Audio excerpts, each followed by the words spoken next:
الحمدللہ رب العالمین والصلاة والسلام علی رسولہ الکریم وعلی آلہ واصحابہ اجمعین اما بعد فاعوذ باللہ من الشیطان الرجیم بسم اللہ الرحمن الرحیم رب اشرح لی صدری ویسر لی امری واحلل عقدۃ من لسانی یفقہوا قولی۔ اللہ تعالیٰ نے قرآن میں بہت ساری جگہوں پہ ایمان اور عمل صالح کا ذکر کیا، اور قرآن میں بہت ساری جگہوں پہ اللہ سبحانہ تعالیٰ نے ایمان اور عمل صالح کو ایک ساتھ اس کا تذکرہ کیا۔ وَالْعَصْرِ إِنَّ الْإِنسَانَ لَفِي خُسْرٍ إِلَّا الَّذِينَ آمَنُوا وَعَمِلُوا الصَّالِحَاتِ۔ اسی طریقے سے اللہ تعالیٰ نے قرآن میں ایک اور جگہ فرمایا إِنَّ الَّذِينَ آمَنُوا وَعَمِلُوا الصَّالِحَاتِ لَهُمْ جَنَّاتٌ تَجْرِي مِن تَحْتِهَا الْأَنْهَارُ۔ وہ لوگ جو ایمان لائے اور نیک اعمال کیے، ایسے لوگوں کے لیے باغات ہوں گے جن کے نیچے نہریں بہتی ہیں۔ اور ایک اور جگہ اللہ تعالیٰ نے قرآن میں فرمایا ان الذین آمنوا وعملوا الصالحات اولئک هم خیر البریہ۔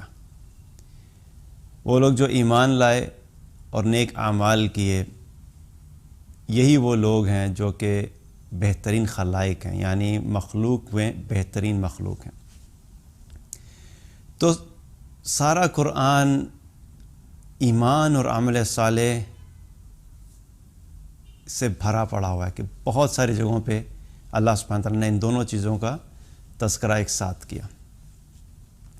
تو اس سے پتہ لگتا ہے کہ جہاں پہ ایمان لانا ضروری ہے، اس کے ساتھ ساتھ عمل صالح بھی ضروری ہے۔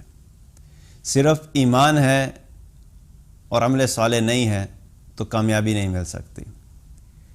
اگر کوئی عمل صالح ہے اور اس میں ایمان نہیں ہے تب بھی کامیابی نہیں ملے گی۔ اور اگر عمل صالح ہے لیکن وہ صحیح طریقے سے نہیں ہے، یا آخرت میں جب پہنچیں گے اور وہاں پہ نہ ہوا تو تب بھی ناکامی ہو جائے گی۔ تو جہاں پہ نیک اعمال کرنے کے بارے میں اللہ سبحانہ تعالیٰ نے بہت زیادہ ایمفسائز کیا، اس کے ساتھ ساتھ ہمیں اس چیز کی فکر بھی کرنی چاہیے کہ وہ عمل کرنا تو ہے، لیکن اس عمل کا فائدہ ہمیں اسی وقت ہوگا کہ جب وہ عمل اس دنیا سے جانے کے بعد قیامت والے دن جب ہم وہاں پہ پہنچیں تو وہاں پر وہ عمل ہمارے نامہ اعمال میں موجود ہو بحیثیت نیکی۔ تو اس سے کیا پتہ لگتا ہے کہ عمل کرنا بھی ضروری ہے، عمل صالح نیک اعمال کرنا ضروری ہے، اور ان نیک اعمال کی حفاظت کرنا بھی ضروری ہے۔ کیونکہ عمل کر لیا لیکن قیامت والے دن وہاں پہ جب گئے اور پتہ لگا کہ وہاں پہ اعمال ہے ہی کوئی نہیں، وہاں پہ پہنچے 40 سال نمازیں پڑھیں، 50 سال نمازیں پڑھیں، 40 سال 50 سال صدقات کیے، ذکر و اذکار کیا، لوگوں کی خیر و بھلائی کے کام کیے، دین کی دعوت کا کام کیا، اتنا لمبا چوڑا عرصہ یہ نیک اعمال کرتے رہے، اور اسی امید کے ساتھ وہاں پہ پہنچے کہ جب ہم قیامت والے دن پہنچیں گے اور ہمارا نامہ اعمال ہمارے سامنے پیش کیا جائے گا تو اس نامہ اعمال میں میرے اتنے عمرے لکھے ہوں گے، اتنے حج لکھے ہوں گے، اتنے صدقات لکھے ہوں گے، اتنی نمازیں لکھی ہوں گی، اور انسان یہ امید لے کے جائے اور اس کو یہ امید ہو کہ ان اعمال کے ساتھ اللہ کی رحمت شامل ہوگی اور میں کامیاب ہو جاؤں گا۔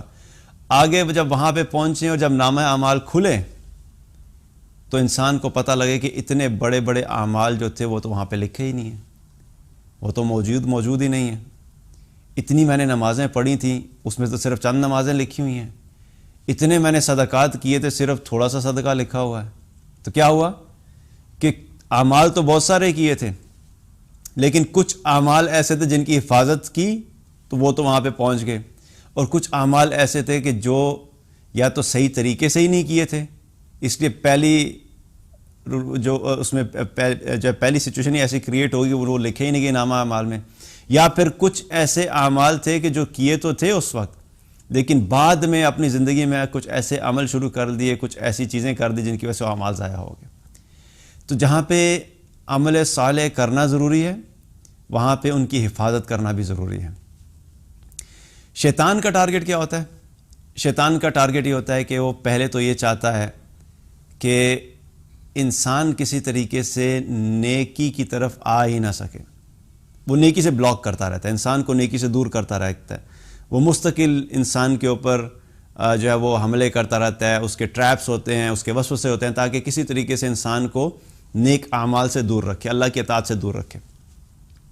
جب انسان محنت کر کے, کوشش کر کے, اس سے فائٹ کر کے, بیٹل کر کے, ہمت کرتا ہے, کوشش کرتا ہے, مشقت کرتا ہے اور وہ نیک اعمال کرنا شروع کر دیتا ہے, تو پھر اس کا اگلا ٹارگٹ کیا ہوتا ہے کہ یہ جو عمل کر رہا ہے اس کے عمل کے اندر سے اخلاص کو نکال دوں. کرتا رہے عمل, لیکن اس کے عمل کے اندر سے میں اخلاص نکال دوں, اس کی نیت کو خراب کر دوں, تاکہ یہ سمجھتا رہے کہ میں اللہ کی رضا کے لیے عمل کر رہا ہوں, لیکن اصل میں وہ عمل جو ہے وہ اللہ کی رضا کے لیے نہیں, بلکہ وہ اس میں چونکہ اخلاص نہیں ہوگا تو وہ عمل ضائع ہو جائے گا.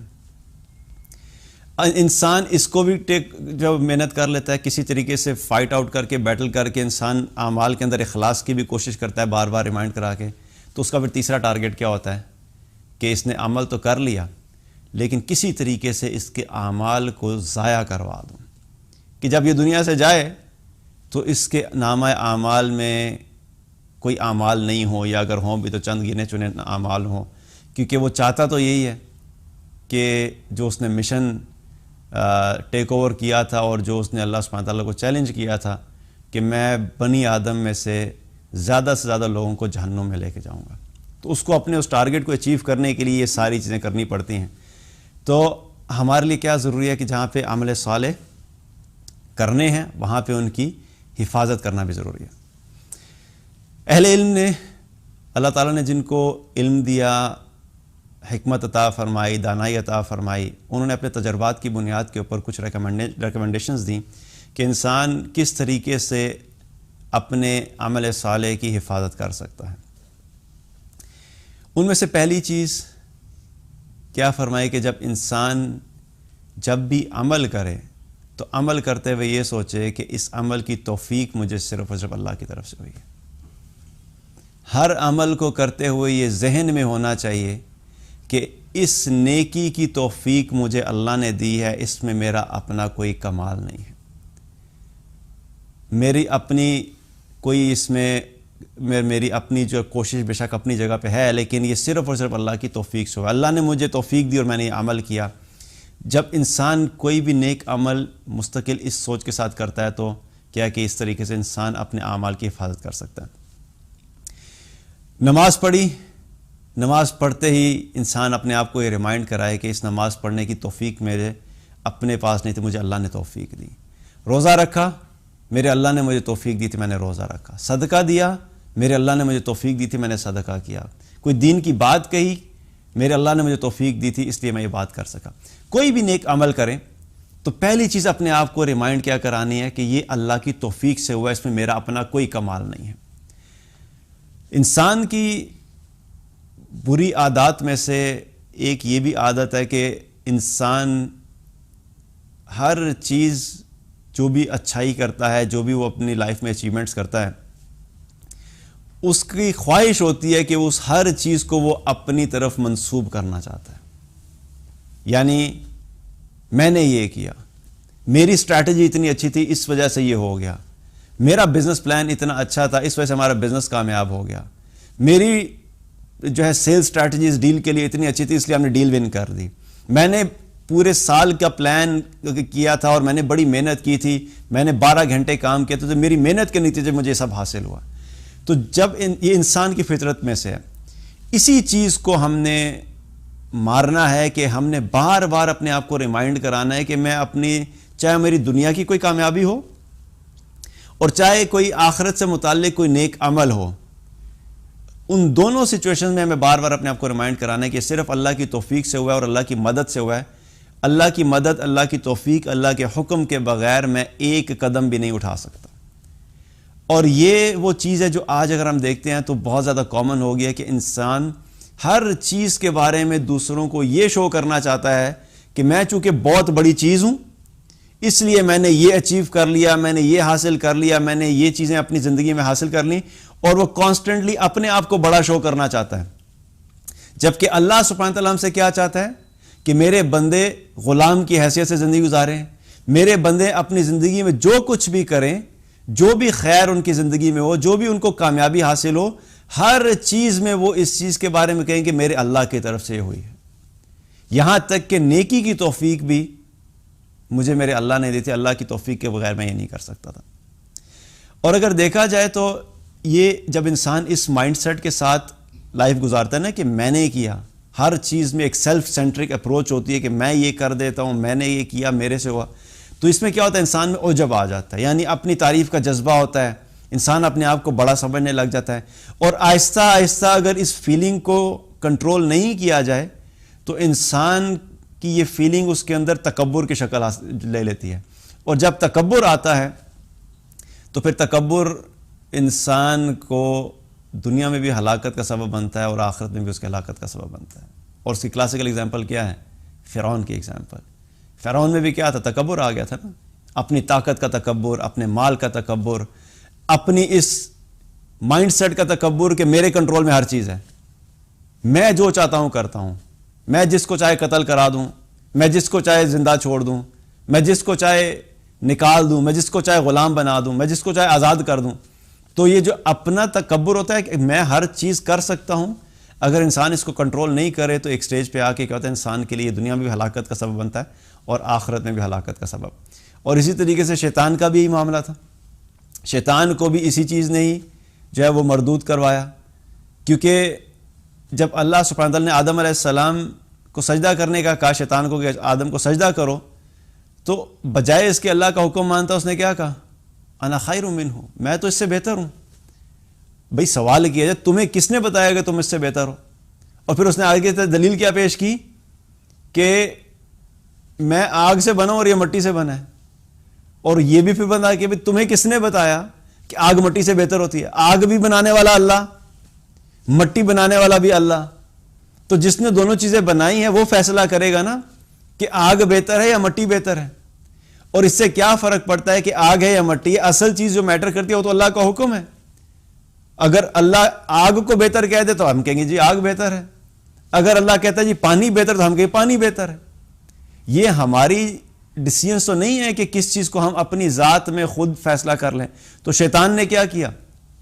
ایک تو اپنے علم کا تکبر تھا اسے, دوسرا وہ اپنے آپ کو یہ سمجھتا تھا کہ میں تو اتنا پہنچی ہوئی چیز ہوں, اتنا عبادت گزار ہوں, میں تو اللہ کے مقربین میں سے ہوں. تو کیا ہے کہ یہ جو عمل کا تکبر ہوتا ہے یہ بھی انسان کو ہلاکت کی طرف لے کے جاتا ہے. تو انسان جو بھی پہلی چیز کیا ہے کہ انسان یہ ذہن میں رکھے کہ میں نے جو بھی عمل کیا, چاہے وہ چھوٹا عمل ہے یا بڑا عمل ہے, بار بار اللہ کی طرف اس کو ریفر کرے کہ میرے اللہ نے مجھے توفیق دی تھی اور میں صرف اسی وجہ سے کر سکا. اور اس سے کیا ہوتا ہے کہ اس سے انسان کے اندر عاجزی, انکساری, ہمبلنس آتی ہے کہ انسان اپنے آپ کو ایک ہمبل انسان کے طور کے اوپر لے کے چلتا ہے. And that's very important. دوسری چیز کیا ہے اعمال کی حفاظت کے لیے جو ہمیں کرنی چاہیے, وہ کیا ہے کہ عمل صرف اور صرف اللہ کی رضا کے لیے ہو. کیونکہ اعمال تو ہم کر لیتے ہیں, بڑے بڑے اعمال کر لیتے ہیں, لیکن اگر اس کے پیچھے نیت ٹھیک نہیں ہے تو بڑے سے بڑا عمل بھی کیا ہوگا؟ اللہ کی بارگاہ میں قبول نہیں ہوگا. ایک مرتبہ ایک شخص نبی صلی اللہ علیہ وسلم کے پاس آیا اور آ کے عرض کی, اے اللہ کے رسول صلی اللہ علیہ وسلم, آپ اس شخص کے بارے میں کیا کہتے ہیں کہ جو اللہ کے راستے میں جہاد کرتا ہے اس نیت سے کہ اس کو اجر بھی ملے اور شہرت بھی ملے؟ تو آپ صلی اللہ علیہ وسلم نے کیا فرمایا؟ اس کے لیے کچھ بھی نہیں ہے. اس شخص نے 3 دفعہ پوچھا اور تینوں دفعہ رسول اللہ صلی اللہ علیہ وسلم نے کیا جواب دیا کہ اس شخص کے لیے کچھ بھی نہیں ہے. اور پھر فرمایا کہ اللہ سبحانہ تعالیٰ وہی اعمال قبول کرتا ہے جو اللہ کی خوشنودی اور اللہ کی رضا کے لیے کیا جاتا ہے. کیونکہ اللہ نے ہمیں بھیجا کس لیے ہے دنیا میں؟ وما خلقت الجن والانس الا لیعبدون, اپنی بندگی کے لیے. تو جب انسان نیک اعمال اللہ کی بندگی کے نیت سے نہیں کرتا, اللہ کو راضی کرنے کے لیے نہیں کر رہا اور لوگوں کو راضی کرنے کے لیے کر رہا ہے, تو پھر کس کی بندگی ہو رہی ہے؟ اللہ کی تو بندگی نہیں ہو رہی نا. اگر نماز اللہ نے حکم دیا ہے کہ اقیم الصلاۃ, نماز قائم کرو, تو ہمیں نماز قائم کرنی ہے کس کے لیے؟ اللہ کی رضا کی خاطر. لیکن نماز اب پڑھی جا رہی ہے اللہ کو راضی کرنے کے لیے نہیں, بلکہ پیرنٹس کے ڈر کی وجہ سے پڑھی جا رہی ہے, دوستوں کے اندر اچھا لگنے کے لیے پڑھی جا رہی ہے, چند لوگوں کی تعریفیں حاصل کرنے کے لیے پڑھی جا رہی ہے، کچھ لوگ مجھے نیک سمجھنا شروع کر دیں، صدقات کیے جا رہے ہیں تو اس لیے کیے جا رہے ہیں کہ میرے محلے کے اندر اور میرے سوشل سرکل کے اندر یہ مشہور ہو جائے کہ فلاں بندے نے فلاں مسجد کے لیے یہ کام کیا، فلاں بندے نے فلاں جگہوں کے اوپر اتنے سارے ویلفیئر کے کام کیے، اتنے یتیموں کا خیال رکھا، تاکہ میرے سوشل سرکل میں پتہ لگ جائے کہ ہاں یہ ایک اچھا نیک صالح انسان ہے۔ تو اعمال تو ہو رہے ہیں، لیکن نیت کیا ہے، دماغ میں کیا چل رہا ہے کہ لوگوں کو پتہ لگ جائے کہ بھئی ہم نے بھی کوئی اچھا کام کیا ہے۔ تو کیا ہوا کہ وہ عمل جو اللہ کی رضا کی خاطر نہیں ہوا، وہ پیسے بھی چلے گئے، جو اتنی محنت اور مشقت سے کمائے تھے اسی میں سے صدقہ کیا نا، تو کیا ہوا کہ وہ مال بھی چلا گیا اور اس کا اجر بھی کوئی نہیں ملا۔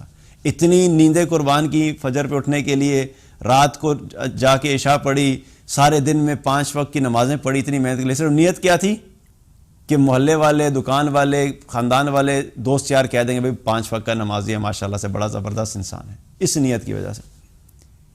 تو کیا ہوا، اتنی محنت کرنے کے بعد عمل ضائع ہو گیا۔ تو کیا ہے کہ عمل جو ہے وہ صرف اللہ کی رضا کی خاطر۔ علی بن حسین رضی اللہ عنہ جو تھے، ان کا معمول تھا کہ وہ رات کے اندھیرے میں جا کے صدقہ کیا کرتے تھے، وہ دن کو نہیں کیا کرتے تھے۔ رات کو جب سارے سو جاتے تھے تو رات کو نکلا کرتے تھے اور اپنے کندھوں کے اوپر جو ہے وہ اناج جو بھی لوگوں میں بانٹتے تھے، کھانا غلہ وغیرہ، وہ اٹھا کے دیا کرتے تھے اور کسی کو نہیں بتاتے تھے۔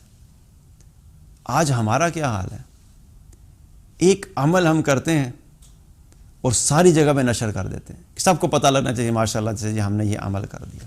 اور سبحان اللہ، یہ جو آج سوشل میڈیا جو رئی سے کثرت اس نے پوری کر دی، نماز پڑھنے کے لیے نکلے، ساتھ ہی مینشن کر دیے فلاں جگہ پہ نماز پڑھنے جا رہا ہوں۔ کسی مسجد کو بنانے کے لیے کچھ کام کروا دیا، ساتھ ہی مینشن کر دیا مسجد میں ہم نے ماشاءاللہ سے کام کرایا۔ اتنے لوگوں کو کھانا کھلایا، ہاں جی سوشل میڈیا کے اوپر آ جاتا ہے یہ جی 100 لوگوں کو ہم نے کھانا کھلایا الحمدللہ۔ بھئی آپ نے اگر اللہ کی خاطر کیا تو آپ کو دوسروں سے شیئر کرنے کی کیا ضرورت ہے؟ ٹھیک ہے، اب یہاں پہ میں کسی کی نیت پہ شک نہیں کر رہا، لیکن میں اپنی لیے کہہ رہا ہوں کہ ہمیں اپنی نیتوں کا جائزہ لینا چاہیے، کیونکہ میں کسی کی نیت پہ تو شک نہیں کر سکتا، لیکن اپنی نیت پہ تو مجھے ہمیشہ شک ہونا چاہیے۔ اپنی نیت پہ ہمیشہ شک ہونا چاہیے کہ پتہ نہیں صحیح ہے کہ نہیں۔ اور ٹھیک ہے، کچھ لوگ اس نیت سے بھی کرتے ہیں کہ جی ہم اس لیے کرتے ہیں کہ دوسروں کو ترغیب ہو جائے، لیکن یہ بات ہر انسان کے اپنے دل کی ہے۔ میں عمل کر رہا ہوں اس نیت سے کہ کسی کو ترغیب ملے اور وہ بھی نیکی کرے، تو یہ میری نیت میرے اور اللہ کے درمیان ہے۔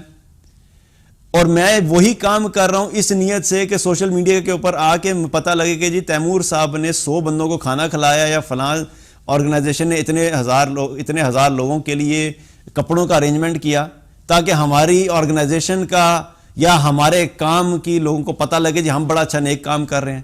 تو اب یہ نیت ہے تو اندر کا کام، اسی لیے کسی کی نیت کو نہیں جج کیا جا سکتا، لیکن اپنی نیت کو ضرور جج کیا جا سکتا ہے۔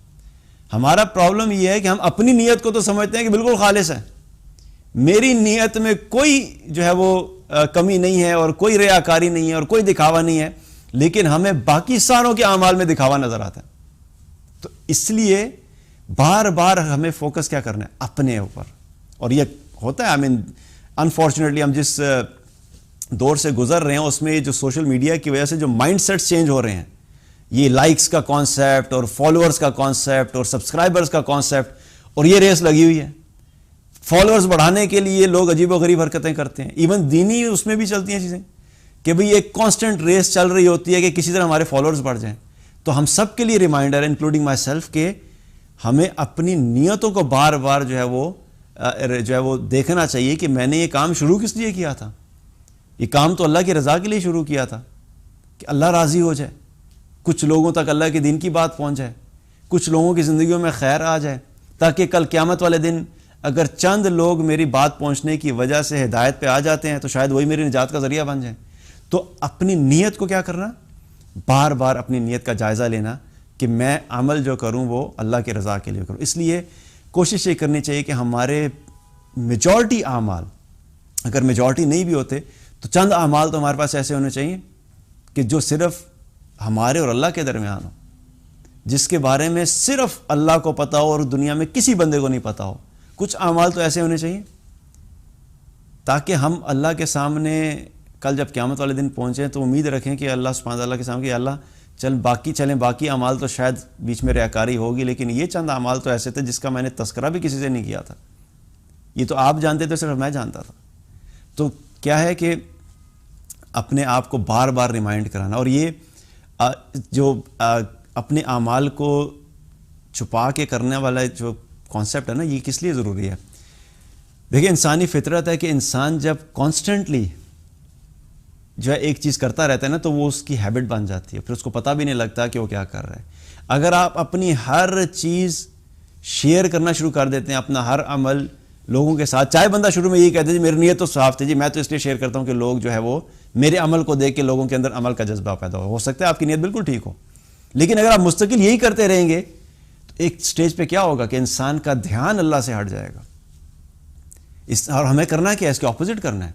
جب عمل کریں فوراً اللہ کو سوچیں یا اللہ تیری رضا کی خاطر کیا، عمل شروع کرنے سے پہلے سوچا یا اللہ تیری رضا کی خاطر کیا، عمل کے درمیان میں سوچیں یا اللہ تیری رضا کی خاطر کیا، عمل کے آخر میں اپنے آپ کو ریمائنڈ کریں یا اللہ تیری رضا کی خاطر کیا اور تجھے قبول فرما لے۔ تو یہ مائنڈ سیٹ جو ہے یہ کریٹ ہوتا ہے، پھر آہستہ آہستہ انسان جب اس طریقے سے اعمال کرتا ہے تو پھر ایک سٹیج آتی ہے کہ انسان بائی ڈیفالٹ ہر عمل اللہ کی رضا کے لیے کر رہا ہوتا ہے، کیونکہ اس نے ہر چیز میں اللہ کو سوچا ہوتا ہے۔ جب انسان عمل کرتے ہوئے ہر چیز میں لوگوں کو سوچتا ہے تو پھر ایک سٹیج ایسی آتی ہے کہ پھر وہ ہر عمل لوگوں کی خاطر کر رہا ہوتا ہے، اللہ کی خاطر نہیں کر رہا ہوتا، چاہے وہ اپنے آپ کو یہ دلاسے دیتا رہے کہ میں اللہ کی خاطر کر رہا ہوں۔ اس لیے بہت ضروری ہوتا ہے کہ اپنے آپ کو بار بار ریمائنڈ کرانا کہ نہیں مجھے اللہ کی خاطر کرنا ہے، اور اعمال کو کوشش یہ کرنی چاہیے کہ چھپ کے کریں اور صرف آپ کے اور اللہ کے درمیان ہو۔ تیسری چیز کیا ہے عمل کی حفاظت کے لیے کہ انسان کو کیا کرنا چاہیے کہ یہ چیز یاد رکھنی چاہیے کہ عمل کا اجر صرف اللہ سے، کہ میں اس عمل کا جو اجر ہے، جو ریوارڈ ہے، وہ میں صرف اللہ سے ہی امید رکھتا ہوں۔ عمل کیا لیکن امید لوگوں سے رکھ لی، کسی انسان کی مدد کی اور مدد اس نیت سے کی کہ وہ جو ہے شکریہ کہہ دے گا، میری تعریف کر دے گا، کل کو مجھے ہیلپ کی ضرورت ہوگی تو میری بھی وہ ہیلپ کر دے گا، تو اب نیت ٹھیک نہیں تھی اور ریوارڈ یا تعریف یا اپنی بڑائی لوگوں سے ایکسپیکٹڈ تھی کہ ان لوگوں کی نظر میں ایک نیک بندہ بن جاؤں گا، جی تیمور صاحب بڑے نیک بندے ہیں، جب بھی کوئی مشکل میں ہوتا ہے تو یہ مدد کر دیتا ہے، بڑا اچھا بندہ ہے جی۔ اب جب اس نیت سے عمل ہوتا ہے کہ میری تعریف لوگ کریں گے، اس کا ایک نقصان کیا ہوتا ہے کہ جب آپ کسی کی بھلائی کریں گے، کسی کے ساتھ خیر خواہی کریں گے، کسی کی مشکل میں مدد کریں گے اور آپ عادی ہو چکے ہیں لوگوں کی تعریفوں کے، تو جب آپ کی تعریف نہیں ہوگی تو کیا ہوگا؟ آپ کے دل کے اندر ایک سوال اٹھے گا، اس نے بھی شکریہ بھی نہیں کہا، اس نے تعریف بھی نہیں کی۔ اب آپ بولیں بے شک نہیں، لیکن اندر یہ چیز چل رہی ہوگی، تو اندر جب یہ چیز چلے گی تو اس کا مطلب کیا ہو رہا ہے کہ یہ اس چیز کی علامت ہے کہ آپ نے عمل جو ہے وہ اللہ کی رضا کے لیے نہیں کیا تھا، آپ کے دماغ میں اس عمل کے ساتھ کچھ پرسنل ایسوسیٹڈ بینیفٹس تھے، وہ کچھ بھی ہو سکتے ہیں، ہر انسان کے مختلف ہو سکتے ہیں، آپ نے ان فائدوں کی خاطر اس شخص کی مدد کی تھی کہ کل کو آپ بھی اس سے کوئی نہ کوئی فائدہ حاصل کر سکیں، چاہے وہ فائدہ چند الفاظ کی تعریف ہی کیوں نہ ہو، کیونکہ کچھ انسان ایسے ہوتے ہیں جن کو شاید ان ریٹرن مالی مدد نہیں چاہیے ہو، لیکن اپنے نفس کو مطمئن کرنے کے لیے، اپنے نفس کو خوش کرنے کے لیے اپنی تعریف کا جو جذبہ ہوتا ہے، صرف چند الفاظ تعریف کے انسان کو چاہیے ہوتے ہیں۔ کئی انسان صرف ان الفاظ کی خاطر نیک اعمال کر رہے ہوتے ہیں۔ تو ہم سب کو اپنے لیے یہ سوچنا چاہیے کہ میں نے یہ عمل کس لیے کیا، کیونکہ اگر عمل اللہ کی خاطر تھا تو کوئی تعریف کرے یا نہ کرے، اسے کوئی فرق نہیں پڑتا، کوئی اپریسیشن دے یا نہ دے کوئی فرق نہیں پڑتا، کوئی انکریج کرے یا نہ کرے اسے کوئی فرق نہیں پڑتا، کیونکہ جو شخص اللہ کی خاطر عمل کر رہا ہے تو اصل اپریسیشن تو اللہ سے چاہیے۔ اگر اللہ نے اپریشیٹ کر دیا تو الحمدللہ، پوری دنیا کا ایک بندہ، پوری دنیا میں سے کوئی ایک شخص بھی آپ کے عمل کو نہ جانے، کوئی فرق نہیں پڑتا، لیکن ساری دنیا مل کے آپ کو اپریشیٹ کر رہی ہے، آپ کی تعریفیں کر رہی ہے کہ واہ جی آپ نے بڑا کمال کیا، لیکن وہ عمل اللہ کے ہاں قبول نہیں ہوا، تو ساری دنیا کی تعریفیں صرف چند منٹ کے لیے مزہ تو آ جائے گا، لیکن کیا ہوا کہ وہ اتنا بڑا کام جو اتنی محنت سے کیا تھا، جس کا ریوارڈ اللہ سے ایکسپیکٹڈ تھا، وہ ضائع ہو جائے گا۔ اور مسند احمد کی ایک حدیث ہے جس میں نبی صلی اللہ علیہ وسلم نے کیا فرمایا کہ جس شخص نے آخرت میں کامیابی والا کام دنیاوی اغراض کے لیے کیا تو آخرت میں اس کا کوئی حصہ نہیں ہوگا. یعنی کہ وہ اعمال جن کے کرنے کا مقصد یہ تھا کہ میں آخرت میں کامیاب ہو جاؤں، مقصد یہ تھا کہ جب نامہ اعمال کھلے تو میرے نامہ اعمال میں نیکیوں میں لکھا ہوا ہو، جب میرے اعمال جو ہیں وہ میزان میں ڈالے جائیں تو میری نیکیوں والے پلڑے میں یہ عمل موجود ہو، جب میں اللہ سے ملوں تو میرا رب میرے ان اعمال کو دیکھ کے مجھ سے راضی ہو جائے اور میرا اللہ مجھ پہ رحمت کرے، اور مقصد آخرت تھا. لیکن وہ عمل اس لیے کیا کہ آخرت کا فائدہ چھوڑ کے دنیاوی فائدے حاصل کرنا شروع کر دیے. مثلا کوئی شخص دین پڑھانا شروع کرتا ہے یا سکھانا شروع کرتا ہے اس اعتبار سے، یا دین کی دعوت کا کام کرتا ہے، چلیں سکھانے والا عمل تو اس کے بارے میں پھر بھی کچھ اہل علم کے اندر مختلف ڈسکشن ہیں، لیکن دین کی دعوت کا کام ہے جو کہ لوگوں کو بلانا ہے اللہ کی طرف. وہ اس لیے کرتا ہے کہ میں لوگوں کو دین کی دعوت کا کام کروں، لوگوں کو اللہ کی طرف بلاؤں تاکہ لوگوں میں ہدایت عام ہو، لوگ اللہ سے کنیکٹ ہو جائیں، لوگ اللہ کے ساتھ اللہ کی اطاعت والی زندگی گزارنا شروع کر دیں. ایک یہ نیت ہے، اور پیچھے ارادہ کیا ہے کہ یہ سب اس لیے میں کروں کہ ایک تو اللہ نے میرے اوپر یہ ذمہ داری ڈالی ہے، اور دوسرا یہ ہے کہ میرا اللہ مجھ سے راضی ہو جائے کہ میرے اس بندے نے کوشش کی تھی. یہ ایک نیت ہے، اللہ کی رضا اور آخرت میں کامیابی کی نیت. لیکن کوئی شخص یہی کام اس لیے شروع کر دے کہ میں اس لیے دین کی دعوت کا کام کروں کہ میں نے ایک پیج بنانا ہے اور پھر میرا ایک چینل ہوگا، پھر اس سے مجھے پیسے ملیں گے، پھر میں لوگوں کے درمیان جا کے مختلف لیکچرز کروں گا، پھر میں لوگوں سے بھی پیسے حاصل کروں گا، اور میں جہاں بیان کروں گا وہاں جا کے لوگوں سے پیسے حاصل کروں. اب نیت تبدیل ہو گئی، کام تو بڑا اچھا ہو رہا ہے، اللہ کی بات ہو رہی ہے، قرآن کی بات ہو رہی ہے، حدیث کی بات ہو رہی ہے، سب چیزیں اپنی جگہ پہ ٹھیک ہیں، لیکن نیت پیچھے خراب ہو گئی کہ لوگوں سے دنیاوی فائدہ حاصل کر لوں، کچھ پیسے کما لوں گا، کچھ شہرت حاصل ہو جائے گی، کچھ تعریفیں مل جائیں گی، یہ مقصد ہے بس. تو اتنی محنت جو انسان نے 20-30 سال کی اللہ کے دین کی خاطر، وہ کیا وہ ساری ضائع ہوگی؟ کیونکہ لوگوں سے ریوارڈ ایکسپیکٹڈ تھا کہ مجھے لوگ دیں گے، اب وہ جو ریوارڈ اللہ سے ملنا تھا آخرت میں وہ ضائع ہوگا، کیونکہ آپ نے اللہ کے سے ریوارڈ حاصل کرنے کے لیے عمل کیا ہی نہیں تھا. اور اس سے متعلق جو حدیث ہے، بڑی معروف حدیث ہے جو ہم سب جانتے ہیں کہ 3 بڑے لوگوں کو جو اللہ سبحانہ تعالیٰ قیامت والے دن سب سے پہلے جہنم میں ڈالے گا، وہ کون لوگ ہیں؟ سب سے پہلے شہید. اللہ کی راہ میں شہید ہونا کوئی چھوٹی بات ہوتی ہے؟ اپنی جان مال اللہ کے لیے لٹا دینا، یہ بھی نہیں کہ اللہ کے لیے جہاد کیا، بلکہ اس حدیث میں کیا آتا ہے؟ شہید کو اللہ ڈالے گا جہنم میں. اور شہید کے بارے میں ہم کتنی فضائل سنتے ہیں کہ اللہ کی راہ میں جو شخص شہید ہوا اس کے کتنے درجات ہیں، لیکن شہید جہنم میں جا رہا ہے. کیوں جا رہا ہے؟ صرف اس وجہ سے جا رہا ہے کہ اس نے جو شہادت حاصل کی تھی یا وہ جو قتل ہوا تھا اس کے پیچھے مقصد یہ نہیں تھا کہ اللہ راضی ہو جائے، مقصد یہ تھا کہ لوگ میری تعریف کریں کہ جی بڑا بہادر انسان تھا، جی دیکھیں اس نے ماشاءاللہ کیا کارنامہ سر انجام دیا.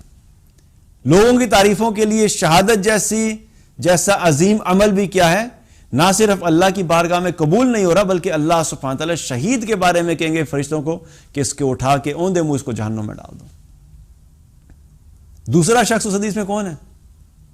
عالم، دین کا علم سیکھا ہوا، بڑا علم والا تھا اور لوگوں کو بھی سکھاتا تھا، اور اس کو بھی اللہ تعالیٰ کیا کہیں گے؟ اس کو بھی جہنم میں ڈالو. کیوں ڈالا جا رہا ہے؟ یہ تو قرآن پڑھنے والا تھا، اس کے پاس تو حدیث کا علم تھا، یہ تو لوگوں کو علم سکھاتا تھا. کس وجہ سے؟ کیا فرمایا جائے گا؟ اس کو جہنم میں ڈالو، کیونکہ اس نے یہ سب کام اس لیے نہیں کیا تھا کہ اللہ راضی ہو جائے، بلکہ اس لیے کیا تھا کہ لوگوں کی تعریفیں مل جائیں، لوگوں میں مشہور ہو جاؤں کہ میں بڑا عالم ہوں. تو اس شہرت کی خاطر اس نے عمل کیا، تو اس کو بھی جہنم میں ڈال دیا جائے گا. اور تیسرا شخص کون ہے؟ سخی، وہ شخص جس کو اللہ نے مال دیا اور وہ اللہ کی راہ میں مال دن رات خرچ کرتا ہے، جدھر نظر آتا ہے اللہ کی راہ میں خرچ کرتا ہے، اور ہر جگہ پہ اللہ کی راہ میں خرچ کر رہا ہے، اور سخی بھی جہنم میں جا رہا ہے. مال کمانا کوئی آسان کام تھوڑے ہوتا ہے، انسان دن رات محنت کر کے مال کماتا ہے، اور یہ دن رات کی محنت سے کمایا ہوا اتنا مال انسان لگا کس چیز پہ رہا ہے؟ خرچ بھی اس لیے کر رہا ہے کہ کچھ غریبوں کی مدد ہو جائے، کچھ بیواؤں کی مدد ہو جائے، کچھ بیماروں کی مدد ہو جائے، جہاں جہاں پہ اس کو لگا سب خرچ کر، کہیں مساجد بنوا دی، کہیں پہ مدارس کی مدد کر دی. لیکن یہ اتنا پیسہ جو خرچ کیا، اتنا سخی ہونے کے باوجود بھی جہنم میں ڈالا جا رہا ہے. کیوں ڈالا جا رہا ہے؟ اس لیے ڈالا جا رہا ہے کہ نیت ٹھیک نہیں تھی. لوگوں سے تعریفیں چاہیے تھی، لوگوں کی شہرت چاہیے تھی، لوگوں سے شہرت حاصل کرنا چاہتا تھا، اور اتنا مال خرچ کرنے کے بعد بھی یہ بھی جہنم میں جا رہا ہے. تو فکر کی بات کیا ہے؟ عمل صالح تو کرنا ہے، لیکن صحیح نیت کے ساتھ کرنا ہے، اور صحیح نیت کے ساتھ ساتھ اجر جو ہے وہ دنیا والوں سے یا دنیا میں ایکسپیکٹ نہیں کرنا کہ میں یہ سارے نیک اعمال اس لیے کر رہا ہوں کہ چند لوگوں سے مجھے کچھ فائدہ حاصل ہو جائے. تو تیسری چیز کیا فرمائی کہ عمل کا اجر صرف اور صرف اللہ سے امید رکھنا. تو اگر ہم ان تینوں چیزوں کو سامنے رکھیں تو ایک چیز کامن ہے. پہلی چیز کیا ہے کہ عمل کی توفیق صرف اللہ کی طرف سے، بار بار اپنے آپ کو ریمائنڈ کرانا. دوسری چیز کیا ہے کہ عمل صرف اور صرف اللہ کی رضا کی خاطر کرنا ہے. اور تیسری چیز کیا ہے کہ عمل کا اجر جو اس کی امید بھی صرف اللہ سے رکھنی ہے. ان تینوں چیزوں میں ایک چیز کامن ہے. وہ کیا ہے؟ وہ ہے اللہ. تینوں چیزیں کدھر کنیکٹ ہو رہی ہیں؟ اللہ کے ساتھ کنیکٹ ہو رہی ہیں. تو اس لیے کیا ہے کہ جب انسان اپنی زندگی اللہ کو سوچ کے، اللہ کو اپنے سامنے رکھ کے اللہ کی رضا کی خاطر گزارتا ہے تو پھر اس انسان کے لیے عمل صالح کرنا آسان بھی ہوتا ہے اور ان کی حفاظت کرنا بھی آسان ہوتا ہے. جب انسان کا دھیان اللہ سے ہٹ جاتا ہے، اور اللہ تعالیٰ ہم سب کی حفاظت فرمائے، کبھی کبھی واقعی ایسا ہوتا ہے کہ انسان اپنی زندگی میں جو ہے وہ کچھ چیزوں سے غافل ہو جاتا ہے، مصروفیت کی وجہ سے کچھ بھی سچویشن آتی ہے، تو انسان ٹوٹلی کیا ہوتا ہے کہ پھر اس کے اخلاص بھی اس کے اندر سے ختم ہونا شروع ہو جاتا ہے. اب وہ اعمال کر رہا ہوتا ہے لیکن روبوٹک ہو جاتے ہیں اعمال. نمازیں چل رہی ہیں لیکن نمازوں میں کوئی احساس نہیں ہوتا کہ میں اللہ کے لیے کر رہا ہوں. صدقات بھی چل رہے ہوتے ہیں، باقی سارے اعمال چل، لیکن اندر سے روح نکل جاتی ہے. تو جب روح ختم ہو جاتی ہے تو پھر عمل کا مزہ بھی ختم ہو جاتا ہے، ایمان کی حلاوت بھی محسوس نہیں ہوتی، نیکی کرنے سے جو خوشی ہوتی ہے وہ بھی محسوس نہیں ہوتی، لیکن بس وہ روبوٹ کی طرح چیز چل رہی ہوتی ہے. اس لیے اس کے پیچھے ایک بہت بڑا ریزن کیا ہوتا ہے کہ انسان کا دھیان اللہ سے ہٹ جاتا ہے. اس لیے بار بار ہمیں کیا کرنا ہے کہ ہمیں اللہ کے ساتھ کنیکٹ اور ریکنیکٹ ہونا ہے. کنیکشن ویک ہو رہا ہے، ری اسٹیبلش کرو، دوبارہ سے ریفریش کرو، دوبارہ سے اللہ کے سامنے توبہ کرو، دوبارہ سے اللہ سے معافی مانگو، دوبارہ سے اللہ سے توفیق مانگو کہ یا اللہ مجھے محسوس ہو رہا ہے میرے دل کے اندر وہ کیفیت نہیں ہے جو پہلے ہوتی تھی. جو اعمال کی پہلے مجھے خوشی محسوس ہوتا تھا، خوشی محسوس ہوتی تھی، وہ محسوس نہیں ہو رہی. تو انسان کے اپنی کوتاہیوں کی وجہ سے یہ فیلنگ بھی انسان کے اندر سے جاتی رہتی ہے. اور جب اللہ سے تعلق کٹ جاتا ہے ایک دفعہ دل میں، تو پھر انسان بے شک عمل بھی کر رہا ہوتا ہے لیکن اس کو یوں محسوس ہوتا ہے کہ اس کا عمل اس کے لیے بھاری ہو جاتا ہے. نماز پڑھنا ایک بہت بڑا بوجھ لگنے لگ جاتا ہے، قرآن کی تلاوت کرنا بہت بڑا بوجھ لگنے لگ جاتا ہے، صدقہ کرنا، چند روپے 10 روپے دینا انسان کو مشکل لگ جاتا ہے. کیوں؟ کیونکہ اللہ کی محبت نکل جاتی ہے، اللہ دل میں نہیں ہوتا، اخلاص نہیں ہوتا اعمال میں. تو اس کی وجہ سے انسان کے لیے اعمال کرنا بھی مشکل ہوتا ہے. تو اللہ تعالیٰ سے دعا ہے کہ اللہ سبحانہ وتعالیٰ ہم سب کو ایمان عطا فرمائے، عمل صالح کرنے کی توفیق عطا فرمائے، اور جو بھی اعمال ہم کریں اللہ سبحانہ وتعالیٰ اس میں خالص نیت عطا فرمائے، اپنی رضا کے لیے کرنے کی توفیق عطا فرمائے. اللہ سبحانہ وتعالیٰ ہمیں ہمارے اعمال کی حفاظت کرنے کی توفیق عطا فرمائے. اور جو اعمال اگر ہماری اپنی کوتاہیوں اور غلطیوں کی وجہ سے ضائع ہو گئے، اللہ سبحانہ وتعالیٰ دوبارہ سے ہمارے نامہ اعمال میں نیکیوں میں ان کو لکھ دے، اور اللہ سبحانہ وتعالیٰ ان کی حفاظت فرمائے. اور ایک اور چیز بہت امپورٹنٹ ہے کہ ہر چیز کے لیے جو ہے وہ دعا کیا کریں، کیونکہ ایک حدیث میں آتا ہے کہ جو شخص بھی اپنے کوئی بھی چیز اللہ کی حفاظت میں دے دیتا ہے یا اللہ کے سپرد کر دیتا ہے تو اللہ اس کی حفاظت کرتا ہے. تو ہم اپنی دنیاوی چیز تو اللہ کے سپرد کر دیتے ہیں کہ اللہ یہ میرے پیسے ہیں، یہ مال ہے، یہ فلاں چیزیں تیرے سپرد ہیں. ہمیں اپنے اعمال بھی اللہ کے سپرد کرنے چاہیے کہ اللہ میں نے نیک اعمال کیے ہیں، یہ میری امانت کے طور پہ آپ رکھ لیں، ان کی آپ حفاظت فرمائیں. اپنے تقوی کو بھی اللہ کے سپرد کرنا چاہیے. اللہ میرے اندر اگر تھوڑا بہت تقوی ہے آپ اس کی حفاظت فرما دیں، یا اللہ میرے ایمان کی آپ حفاظت فرمائیں. یہ بہت قیمتی چیزیں ہیں، ان کو بھی اللہ کی حفاظت میں دینا چاہیے، اور اللہ سے دعا بھی کرنی چاہیے کہ اللہ ہماری حفاظت فرمائے. کیونکہ انسان جب اپنے آپ کو ہر چیز سمجھ لیتا ہے کہ میں ہی ہر چیز کے کنٹرول میں ہوں تو پھر انسان کو بڑی مار پڑتی ہے اپنی زندگی میں، اور انسان کو سمجھ نہیں آتا کہ ہوا کیا. اس لیے اپنے آپ کو کچھ نہ سمجھنا، ہر چیز میں اللہ کی بڑائی اور اللہ کی عظمت کو یاد رکھنا، اور اپنی ان تمام چیزوں کو بھی اللہ کی حفاظت میں دینا، تاکہ جب ہم قیامت والے دن اللہ کے سامنے حاضر ہوں تو انشاءاللہ اللہ کی رحمت سے امید ہے کہ اللہ کے سپرد کی ہوئی چیزوں تو کم از کم ہمیں وہاں پہ وہاں پہ انشاءاللہ تعالیٰ اپنے نامہ اعمال میں مل جائیں گی۔ اللہ تعالیٰ ہم سب کو عمل کی توفیق عطا فرمائے۔ بارک اللہ علیہ ولکم۔ السلام علیکم ورحمۃ اللہ وبرکاتہ۔